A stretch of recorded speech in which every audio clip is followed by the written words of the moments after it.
जयवीर सिंह से विभिन्न मुद्दों पर खास बातचीत की है एसोसिएट एडिटर आलोक गुप्ता ने। हमारे साथ मौजूद हैं उत्तर प्रदेश के पर्यटन मंत्री जयवीर सिंह जी। इनके पास में काफ़ी बड़ी जिम्मेदारी है और ख़ास तौर से सारे पर्यटन स्थल, धार्मिक स्थल का जो विकास होना है, सौंदर्यीकरण होना है, उन सब की जिम्मेदारी जयवीर सिंह के पास में है। संस्कृति विभाग भी आपके पास है। जयवीर सिंह साहब, कैसे करेंगे? आपके पास मथुरा भी है और अयोध्या भी है, काशी भी है।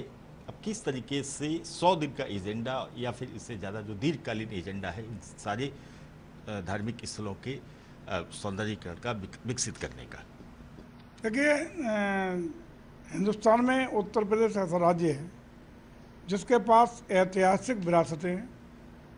भगवान कृष्ण, भगवान राम, गौतम बुद्ध सभी की जन्म स्थली उत्तर प्रदेश की धरती है, जहाँ विरासतों के साथ साथ धार्मिक, ऐतिहासिक तमाम किला हो वो हमारे पास हैं। इतनी बड़ी राष्ट्रीय स्तर पर कोई धरोहर किसी अन्य राज्य के पास नहीं है। उसके बावजूद दुर्भाग्य ये रहा 17 से पहले कि हिंदुस्तान में पर्यटक में वो राज्य बहुत छोटे छोटे राज्य हैं, वो भी हमसे ज़्यादा रेवेन्यू कमाते, ज़्यादा पर्यटक आकर्षित करते रहे। मैं समझता हूँ किसी भी राज्य में पर्यटक के लिए पहली आवश्यकता होती है कि उस राज्य का कानून का राज हो, कानून व्यवस्था ठीक हो। क्योंकि कोई पर्यटक आकर्षित तब होगा कि वहाँ उसका जीवन, उसकी संपत्ति, उसका माल पानी, आना जाना सब सुरक्षित होगा।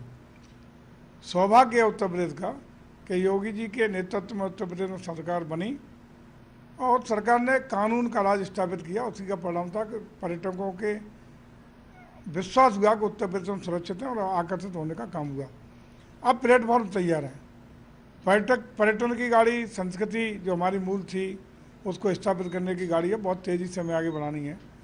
आज हम लोगों ने बहुत घिसी पिटी चीज़ें चल रहा है, ट्रेडिशनल है, होटल हैं, राही है, ये तमाम जो ट्रेडिशनल थे बंद पड़े हैं, सड़े गले पड़े हैं। इसको हम लोगों ने पूरी तरह PPP में दे के अपनी तरह आधुनिकीकरण करा के कहाँ किसकी ज़रूरत है उसको करने का फैसला किया है। अब परंपरागत नहीं चलेगा, आधुनिकतम टेक्नोलॉजी, आधुनिकतम जिस तरह के बड़े बड़े उद्योगपति, व्यापारी, बड़े बड़े लोग छोटे छोटे इन्वेस्टमेंट के साथ अपनी अच्छी वो कमाई कर रहे हैं। हम बड़े बड़े घरानों का भी सहयोग लेंगे, बड़े बड़े अंतर्राष्ट्रीय ख्याति प्राप्त संस्थानों का भी सहारा लेंगे, लेकिन पर्यटन को ज़बरदस्त तरीके से उस स्थिति में ले जाएंगे कि विदेश की धरती से या देश की धरती से आने वाला धरती पे जब उतरे हिंदुस्तान की तो उसकी पहली पसंद उत्तर प्रदेश बने, ये हम प्रयास करेंगे। हम लोगों ने सांस्कृतिक क्षेत्र में भी, क्योंकि संस्कृति पर भी हमारा ज़बरदस्त हमला हुआ है। पश्चिमी सभ्यता ज़बरदस्त तरीके से हमें प्रभावित की है। हमारी जो मूल संस्कृतियाँ, ब्रज क्षेत्र, पश्चिमी, पूर्वी, तमाम भाषाएँ, तमाम संस्कृतियों का ये प्रदेश है। उनको सजोना, संवर्धन करना, सजो के रखना, उसको अगली पीढ़ी तक पहुंचाना, ये हम सबको उत्तरदायित्व है। इसको सजाना, संभालना वो कहीं ना कहीं नई पीढ़ी में हम लोग नहीं कर पा रहे हैं। आज उसको भी हम लोगों ने, आज मीटिंग भी थी उसी की, काफ़ी बड़े निर्णय लिए हैं, जिससे हम लोग एक अयोध्या में अपना विश्वविद्यालय खोल रहे हैं, जहाँ कल्चर के विषयक और हमारे पर्यटन के विषयक, चाहे गाइड बनाने हों, जिनको डिग्रियाँ आर्ट में, संगीत कला में, नाटक, तमाम वो डिग्रियाँ भी हम देंगे और बढ़िया उनको प्रशिक्षित करने का काम करेंगे। हम गाइड भी पैदा करेंगे नए नए, जो हमारी संस्कृति को जानेंगे। यूनिवर्सिटी का आप जिक्र कर रहे हैं, इसी से जुड़ा हुआ एक सवाल मैं पूछ लेता हूँ। यूनिवर्सिटी में क्या धार्मिक महत्व की सारी चीज़ें बताई जाएगी? क्या सिलेबस रहेगा? सिलेबस पूरा संस्कृति और पर्यटन पे, बाहरी कुछ नहीं होगा। केवल जो संस्कृति के आधार पे हमारी जो अकेडमी चल रही हैं, तमाम जो नाट्य अकेडमी चल रही हैं, भारतेंदु, उसको एक संकलन करके उन सब के कोर्सों को शामिल करते हुए उन्हीं के सबसे चालू 12 अकेडमी और संस्थान हैं हमारे, जो अलग अलग क्षेत्रों में, कला के क्षेत्र में, नाटक के क्षेत्र में, संस्कृति के क्षेत्र में, इतिहास के क्षेत्र में, पुरातत्व के क्षेत्र में काम कर रहे हैं। उन सभी का संकलन उनकी रिपोर्ट के आधार पर वही कोर्सेज विद्वता के साथ और मान्यता प्राप्त डिग्री, यूनिवर्सिटियों की डिग्रियाँ प्रदान करेगी, पोस्ट ग्रेजुएट, ग्रेजुएट, बाकायदा उनको योग डिग्रियाँ दे करके हम बेरोजगारों को रोजगार भी देंगे और साथ ही साथ बाहर से आने वाले पर्यटकों को उनको उनकी पुरानी संस्कृति, अपना इतिहास और उसके बारे में आकर्षित भी करेंगे। रोजी रोटी के साधन भी और पर्यटक को आकर्षण भी। हमें ब्रांडिंग भी करनी है और मार्केटिंग भी करनी है। आपने उड्डयन विभाग का जिक्र किया है, एमओयू अभी हुआ अयोध्या में इंटरनेशनल एयरपोर्ट को लेकर भी 3 दिन पहले मुख्यमंत्री जी ने भी कार्यक्रम किया था। तो किस तरीके से, क्या एयर कनेक्टिविटी अयोध्या, मथुरा, काशी या बौद्ध सर्किट, इस तरीके का भी कोई प्लान है?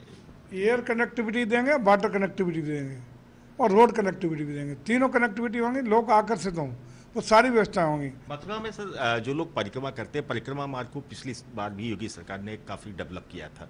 क्या लगता है कि मथुरा के प्रति भी जो लोगों का आकर्षण है, जो आध्यात्मिक वहाँ का महत्व है, उस पर भी कुछ फोकस रहेगा?